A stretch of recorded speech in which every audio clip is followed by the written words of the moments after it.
Hi, Matt with etrailer. Today we're going to be talking about our Glacier chains with the roller links on them on a 2021 Jeep Compass.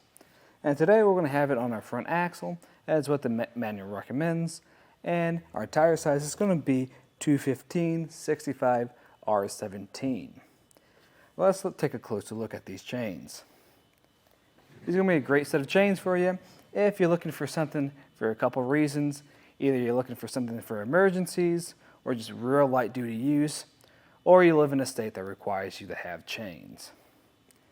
Now, looking at these chains, you'll see we have these roller links, and they're going to be made from a low carbon steel, so they're not going to be as sturdy as some of your nickel alloy steels, but they'll still be able to get the job done. And these roller links are going to provide you more of a smooth ride as opposed to any square links, but they're going to give you less bite through ice and snow. They're still going to be Class S compatible, sitting very close to our tires. And as you can see here, we have our suspension that sits pretty close, but I can still get my fingers in between here. I'd still recommend, if you are driving with them, keep your speeds under 20 miles an hour, and I wouldn't go any long distances either. And we can look at the ladder pattern we have too, and that ladder pattern is going to provide you more traction when driving forward. And beneath that, we're going to have this rubber tensioner. That doesn't come with these chains. It's just something I recommend putting on, because if these do loosen up when you do drive, they could loosen up and make contact with that suspension. They're also going to come in this case. This is going to be a pretty light duty case, just a bag for holding two sets of chains, so you're going to have two chains in here. I'm actually not a fan of these since the zipper is pretty light duty, and this is probably going to only last you a season or two. It's going to get pretty degraded due to all that ice, snow, maybe rocks and chains in here, so it won't last you too long.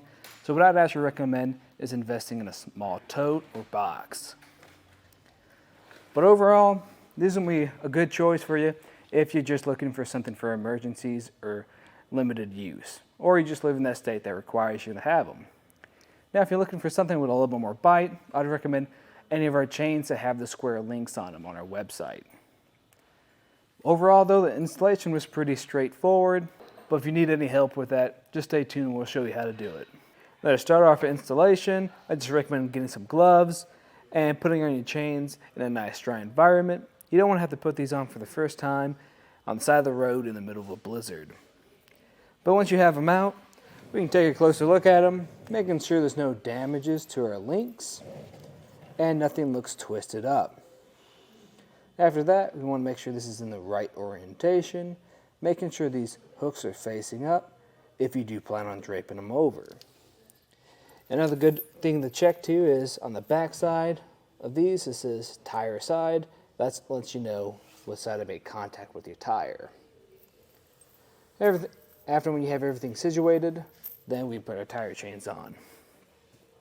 I'm just going to grab from the center, lifting up and draping them over a tire. Now, you can drive over the top of these, then put them on. It might be a little bit easier that way.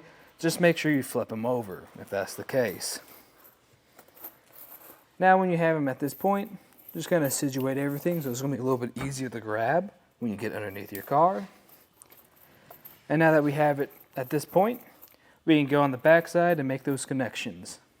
Now I'm just going to grab the side with the channel and the side with these metal blocks and push those metal blocks through that channel.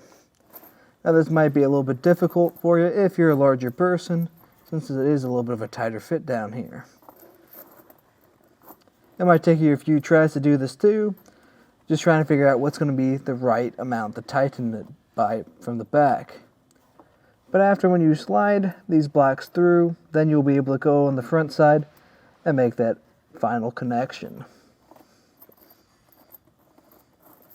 Just like that. Now we can come to the front side and make this final connection. It's going to be the same process, just putting these metal blocks through this channel. Something that I found that too was I didn't tighten enough on the back side, so I came back and tightened it some more. But after we found that sweet spot of how much to tighten it, then we can make that connection. And you'll find that this is still a little loose, and I can't make that final connection with that last block. So what I would recommend is getting a rubber tensioner. You can find that on our website, and putting it on here. Making sure that these hooks are facing away from your tire. And when you put them on like you would be putting on your lug nuts, the furthest one from each other.